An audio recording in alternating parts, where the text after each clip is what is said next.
Hannity, and this is a Fox News Alert. We are following three big breaking news stories tonight. Newt Gingrich, Dr. Sebastian Gorka, Sarah Carter from Circa News, and House Freedom Caucus members Chairman Mark Meadows and Congressman Dave Brat will all join us. But first, just hours ago, London was rocked by a brutal act of terror. Also at this hour, there are not enough votes in the House to pass the Republican plan to repeal and replace Obamacare. But now tonight, White House sources are telling Fox News a deal is very close.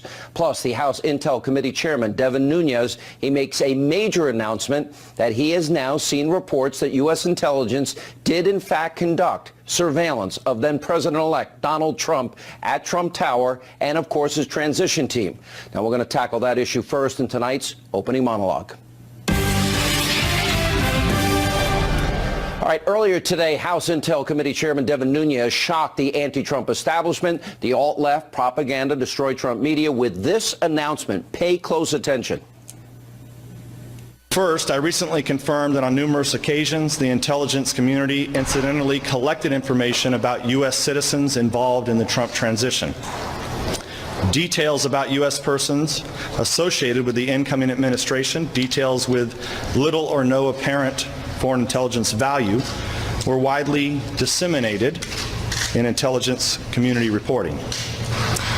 Third, I have confirmed that additional names of Trump transition team members were unmasked. And fourth and finally, I want to be clear, none of this surveillance was related to Russia or the investigation of Russian activities or of the Trump team. All right, this is incredibly explosive news, but very important questions remain tonight, including one I have been asking from the very beginning. What did the Obama administration know? What did Obama know? When did they know it? Newt Gingrich and Circa News' Sarah Carter will react in just a few minutes. But now we also turn our attention tonight to a big developing story. As of this moment, the GOP's legislation to repeal and replace Obamacare, scheduled for a vote tomorrow, does not have the number of votes needed to pass on that crucial vote. Now, with desperation now setting in, what can the GOP do to salvage the bill?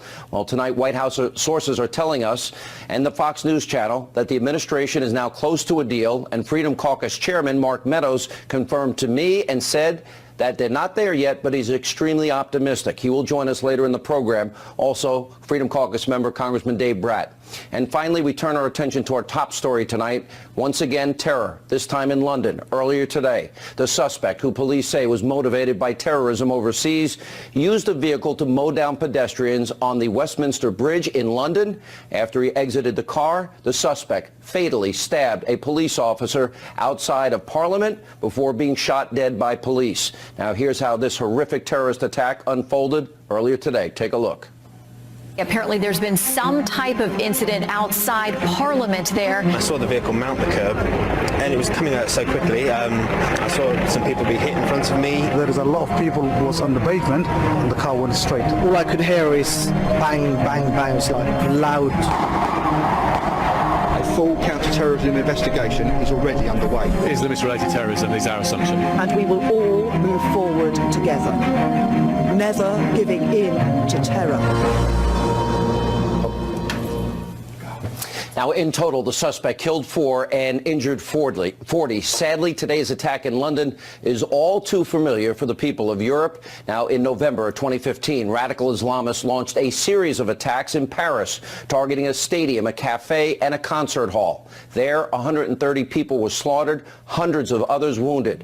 And 1 year ago this very day, Islamic extremists set off explosions at the airport and at a metro station in Brussels, killing 34 innocent travelers, including in that case 4 Americans. In July, the city of Nice, France, was devastated by a truck attack. Now, that attack killed 84 people and injuring more than 200. And a few weeks later, in Normandy, 2 men took hostages in a local church. They slit the throat of a priest, all in the name of ISIS. And just days before Christmas in Berlin, Germany, An Islamist plowed a truck into a crowded Christmas market, killing 12, injuring almost 50.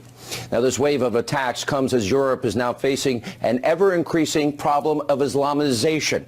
For example, a 2009 study showed that London alone was home to over 80 Sharia courts operating independently and without authority from the English government.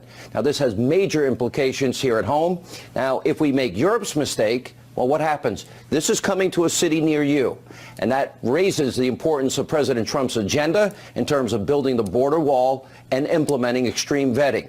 This also comes down to a very simple choice for you, the American people. It's a slight inconvenience for those few travelers who like the privilege to come to our country versus gambling with the lives of American citizens. Joining us now with reaction, the Deputy Assistant to the President, Dr. Sebastian Gorka. Dr. Gorka, here we go again. It's Islamization. You and I have discussed it about Europe. You believe ISIS can be defeated. Your reaction to this attack and, add the importance now of extreme vetting and border security. Unfortunately, Sean, this is just one more tragic piece of evidence of how very real the threat is to America and to her allies. You just went through the list. How many more of these do we need to see? How many people need to die before it is understood that what we are trying to do in the Trump administration is to stop events like this happening on U.S. soil? This should be a surprise to nobody.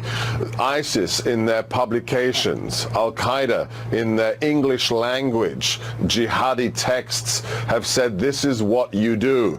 You don't need some grand army. You don't need weapons of mass destruction. You steal a truck, you steal an SUV, and look at what happened afterwards. You get out. Do you remember the decapitation of the British serviceman in Woolwich? This is the same scenario. Back then, two jihadis got in a vehicle, ran down Lee Rigby and then decapitated him on the streets of London. The knife intifada in Israel is from the same textbook. The war is real, and that's why executive orders like President Trump's travel moratorium are so important. I have been saying to people, this is now a very simple choice, and the left in this country has made a decision. And their decision is they don't want to inconvenience those people that want the privilege of coming into this country, and that they are willing to gamble with the lives of Americans. I don't say this lightly. If we don't vet because of their opposition, if we don't build a wall because of their opposition, and people cross that border, enter this country without any vetting, and Americans are killed, I argue they have blood on their hands. When will we protect the American people and make that our top priority? That's our priority for us. In the White House, we are unequivocal. Everybody needs to understand, I don't care who you voted for. It's not about your party affiliation, whether you're a Democrat, Republican, or whether you're independent. The fact is, evil exists. Sean, you know evil exists. Whether it's Nazis, communists, or now jihadis, it walks the earth. And we have to stop it from endangering American lives on U.S. soil. That is our primary priority in this administration, and that's what why we are doing what we are doing. Dr. Gorka, I say there is a clash of civilizations. If you grow up under Sharia and you believe as a man you have the right to tell women how to dress, you believe you have the right to tell women they can't travel abroad, that they can't drive a car. You say a woman can't leave the house without a male relative. Many of these countries that live under Sharia, that is their law. Marital rape in some countries is not a crime. Gays and lesbians are killed as a matter of course. Christians and Jews are persecuted. Is it even possible to vet what's in the minds, hearts, and souls of people if they grow up in a culture that so contradicts our constitutional form of government, sir? That's a fabulous question, but you nailed it at the end. The bottom line is, what is your attitude to the U.S. Constitution? It is not a right of anybody to come and live in the United States. If you want to come here, the measure will be whether or not you respect the constitutional order of this nation and the founding documents. If you don't, Sean, I don't care if you're a member of the KKK or a member of the Communist Party, you are a threat to the United States, and global jihadism is a threat just like those prior ones. All right, Dr. Gorka, as always, thank you for being with us. I wish, as always, under better circumstances. Our thoughts and prayers go out to our friends in Great Britain. Joining us now, the author of the New York Times bestseller, Treason, former Speaker of the House, Fox News contributor, Newt Gingrich. Dr. Gorka mentioned evil, Mr. Speaker, and I wrote a book once, Deliver Us from Evil, and I looked at the last 100 years of human history. You are a great historian. Over 100 million human souls destroyed by evil. When you look at Nazism, fascism,